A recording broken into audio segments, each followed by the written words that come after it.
Salut les amis, dans la série À quoi ça sert l'IA, je vais vous raconter une petite expérience que j'ai fait hier soir, mais complètement par hasard en fait. J'ai demandé à ChatGPT, j'ai pris une photo de ma terrasse et puis je lui ai dit t'es architecte et décorateur, comment est-ce que tu ferais pour la rendre plus agréable à vivre l'été? Ok, il m'a fait une liste des matériaux, de ce que je devais acheter, il m'a fait un rendu photoréaliste. Et puis je lui disais, bah voilà, comment faire pour améliorer mon sol, qu'est-ce que tu me conseilles pour remplacer mon sol? Et là, non seulement il m'a sorti des références de dalles, alors tiens, tu peux mettre des dalles en tech, tu peux mettre des dalles colorées, tu peux mettre, voilà. Il m'a fait des références pour le sol, mais surtout, ce qui va vous intéresser, c'est que il m'a fait des propositions sur des sites commerçants. Et il a été capable de m'envoyer vers des liens vers Leroy Merlin, Castorama, etc.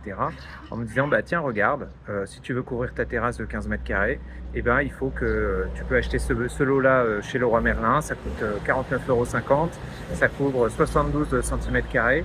Eh bien, voilà, il t'en faut tant pour pouvoir faire ta terrasse. Et donc, ce que j'ai trouvé super fort dans cet exemple-là, c'est qu'en fait, j'ai pas eu besoin de passer par Google. Et ça y est, on arrive enfin à ce moment-là de la vie de l'IA, c'est qu'on n'a plus besoin de passer par Google et d'aller chercher nous-mêmes des articles. Là, le but du jeu, c'est je demande directement à l'IA, donc ChatGPT, Claude ou n'importe laquelle des IA génératives, et je lui dis ce que je veux faire, et c'est elle qui va être capable de me proposer des références vers des sites marchands. Alors, qu'est-ce que ça veut dire pour vous? Bah, ça veut dire deux choses. Si vous avez un site e-commerce, par exemple, là, vous allez devoir vous poser la question, comment est-ce que je fais pour me faire référencer sur des moteurs d'IA? Ça, c'est la première question. La deuxième chose, si vous êtes, je ne sais pas moi, un hôtel, par exemple, eh bien, vous allez vous poser la question, comment est-ce que je fais quand mon client, quand mon client il est sur ChatGPT et qui dit quelles sont les meilleures choses à faire sur Annecy, ou où est-ce que tu me conseilles de dormir? Et bien là, vous avez envie d'apparaître dans les résultats et que ChatGPT puisse proposer à vos clients directement, bah tiens, il y a l'hôtel Novotel qui propose des chambres à telle date, il y a l'hôtel Moxie qui propose des chambres à telle autre date, à tel autre prix, tu peux réserver maintenant en cliquant sur ce bouton.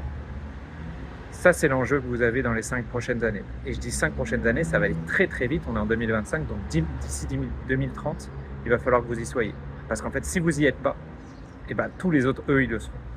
Et aujourd'hui, on le voit déjà, les usages, tous les gens passent par ChatGPT avant même de passer par Google. Donc, c'est un véritable enjeu qu'il y a ici. Et puis, je vais aller un petit peu plus loin, encore une fois, sur l'intérêt de l'IA aussi, si vous avez un logiciel SaaS. Hier, je parlais avec un entrepreneur et je lui demandais, ah tiens, ta vidéo de présentation sur ton site, donc c'est du motion design où on voit son produit sous tous les angles et tout. Comment tu l'as fait? Tu as pris quel outil et tout? Il me dit, bah, c'est facile, j'ai pris Blender. Alors, Blender, si vous ne savez pas, c'est un outil de modélisation 3D qui n'est pas simple à prendre en main. Ça demande une vraie expertise. Et il me dit, ah mais non, mais Blender, il est compatible avec MCP, donc il y a un protocole dédié à l'IA. Et en fait, Blender, je le connecte à Claude, qui est l'équivalent de mon ChatGPT. Et en fait, je dis à Claude ce que je veux faire. Et c'est lui qui dit à Blender directement, c'est l'IA qui discute avec Blender pour lui expliquer comment fabriquer ce que j'ai envie. Et j'ai trouvé ça incroyable. C'est incroyable parce que du coup, on n'a plus besoin d'apprendre à maîtriser les outils directement. On va demander à l'IA ce qu'on veut, le résultat qu'on veut. Et c'est elle qui va se débrouiller pour nous fournir le résultat avec le logiciel qu'on veut.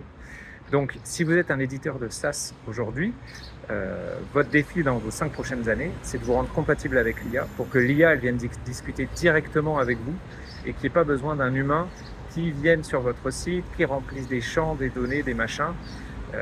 C'est fini tout ça. Ça, c'est fini. Donc là, vous avez 5 ans pour vous y mettre. Bonne chance.